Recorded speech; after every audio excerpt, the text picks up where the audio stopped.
मैं अपने जवानी के जलवे दिखाती हूँ। ले देख, तू देख यार देख देख ले देख, अब खुश देख लिया, अब तो निकाल पैसे।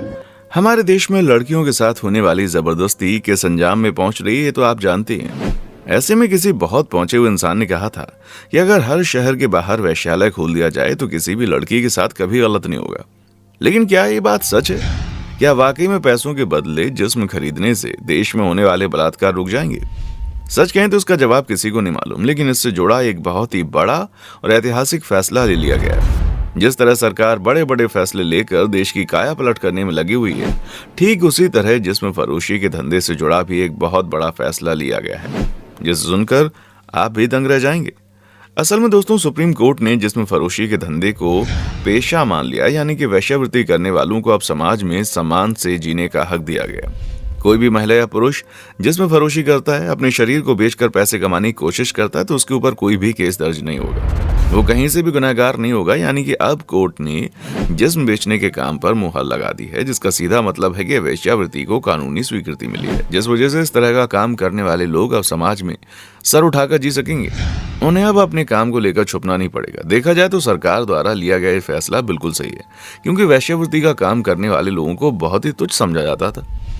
उन्हें इंसान होने का हक तक नहीं दिया जाता था। उनसे लोग बदतमीजी करते थे, कई लोग तो जबरदस्ती करते थे, और वो किसी को शिकायत नहीं कर सकते थे क्योंकि वो खुद वेश्यावृत्ति के काम में इन्वॉल्व थे। लेकिन अब सब कुछ बदल गया है। अब वेश्यावृत्ति के काम को पूरी तरह से लीगल कर दिया गया है। सुप्रीम कोर्ट के इस बड़े फैसले से जिस्म फरोशी के धंधे में लगी हजारों महिलाओं की जिंदगी रोशन हो गई है। पर सुप्रीम कोर्ट का यह फैसला वेश्यावृत्ति करने वाले लोगों के लिए सही है, पर क्या समाज पर इसका फर्क पड़ेगा?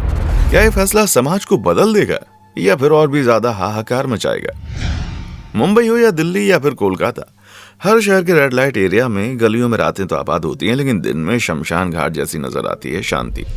समाज में इज्जत का दर रुतबा रखने वाले लोग रात के अंधेरे में छुपकर आकर इन गलियों में आते हैं और दिन के उजाले में मुंह छुपाकर भाग जाते हैं और अपने पीछे छोड़ जाते हैं उन मजबूर औरतों को जो अपना पेट भरने के खातिर इन इज्जतदार लोगों के आगे अपना जिस्म बेचती हैं।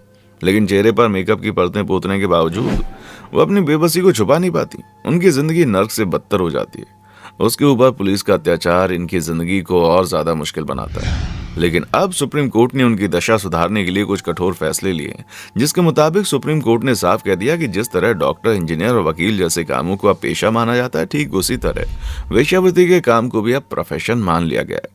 सुप्रीम कोर्ट ने ये बात स्पष्ट कर दी है, इनके काम में अब पुलिस तक की दखलंदाजी नहीं होगी और ना ही अपनी सहमति से इस तरह का काम करने वाली महिलाओं के ऊपर कोई कार्रवाई होगी।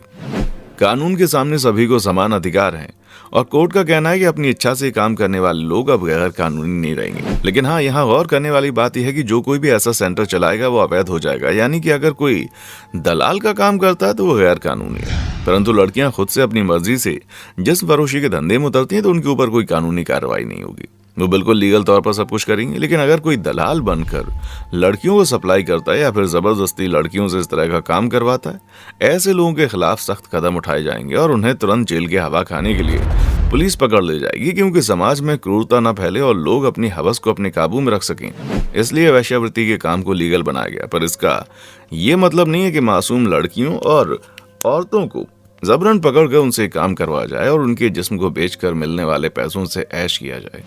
इस तरह का काम जो कोई भी करेगा उसे तुरंत पकड़ लिया जाएगा और उसके खिलाफ कड़े एक्शन लिए जाएंगे। इतना ही नहीं, जो महिलाएं अपनी मर्जी से जिस्म फरोशी का धंधा कर रही हैं, उनके साथ फिर भी कोई जबरदस्ती करता, मारता पीटता या फिर उन्हें शारीरिक और मानसिक तौर पर नुकसान पहुंचाता है, तो इस शिकायत को लेकर जिस्म फरोशी करने वाली महिलाएं तुरंत पुलिस के पास जा सकती हैं और अपनी कंप्लेंट लिखवा सकती हैं। पुलिस को यह भी कहा गया है कि धंधा करने वाली महिलाओं के साथ होने वाले अत्याचारों के खिलाफ उन्हें खड़ा होना है और उन्हें न्याय दिलाना है। और अगर पुलिस का उनका साथ देने से इनकार हुआ तो पीड़ित महिला कानून का दरवाजा खटखटाकर न केवल अपने साथ अन्याय करने वाले व्यक्ति के खिलाफ केस दर्ज कर सकती है, बल्कि उस पुलिस वाले के खिलाफ भी केस दर्ज हो सकता है जिसने उनकी मदद करने से इनकार कर दिया। इस तरह के बड़े फैसले इसलिए लिए गए क्योंकि वेश्यावृत्ति करने वाली महिलाओं के प्रति पुलिस वालों का रवैया क्रूर और हिंसक होता था। कई बार ये ऐसे वर्ग होते हैं जिनसे अधिकार की मान्यता नहीं होती, इसलिए उनके मामलों में संवेदनशील रवैया अपनाने की जरूरत है। मीडिया को भी ऐसे मामलों में नसीहत देते हुए पुलिस द्वारा गिरफ्तारी, छापेमारी और बचाव अभियान के दौरान काम में शामिल लड़कियों की पहचान उजागर नहीं करने के लिए कहा गया। पीड़ित हो या आरोपी, उनकी किसी तस्वीर को प्रकाशित नहीं किया जाना चाहिए। जिससे उनकी पहचान का खुलासा होता हो। मौलिक सुरक्षा और सम्मानपूर्ण जीवन का अधिकार हर किसी को है, फिर चाहे वो वेश्यावृत्ति करके अपना घर चलाने वाली महिला ही क्यों ना हो। और कई बार तो कुछ लड़कियों को जबरदस्ती इस तरह के केसेस में इन्वॉल्व कर दिया जाता है, जबकि वो कुछ ऐसा नहीं करती। पर अगर एक बार किसी का नाम इस तरह के केस में आ गया तो उसकी पूरी जिंदगी बर्बाद हो जाती है। इसलिए जरूरी है कि समाज और पुलिस दोनों उनके लिए सहानुभूति का रवैया अपनाए। कोर्ट ने यह भी कहा है कि इस काम में शामिल किसी भी महिला को उसके बच्चे से मिलने से नहीं रोका जाना चाहिए। मौलिक सुरक्षा और सम्मानपूर्ण जीवन का अधिकार इन महिलाओं और उनके बच्चों को भी है। कोर्ट ने कहा कि इन लोगों को भी समाज में दिए जाने वाले सभी मानव अधिकारों का हक है और इस चीज को सुनिश्चित करने की जिम्मेदारी पुलिस की है।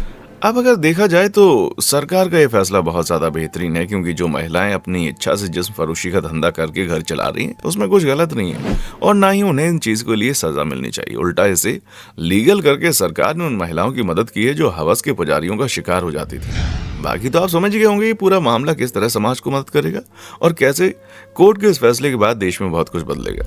बाकी हम आपका विचार जानना चाहते हैं, आपको कोर्ट का ये फैसला कैसा लगा? आप इस फैसले को सही मानते हैं या गलत? आपके विचार कुछ और हैं क्या? अपना जवाब हमें कमेंट सेक्शन में आकर बताएं। उसी तरह की वीडियोस को देखते रहने के लिए चैनल को लाइक शेयर और सब्सक्राइब करें। देखने के लिए शुक्रिया। दोस्तों, आपको स्क्रीन पर 2 और वीडियोस दिखाई दे रही हैं, जिसे देखने के लिए स्क्रीन पर क्लिक करें।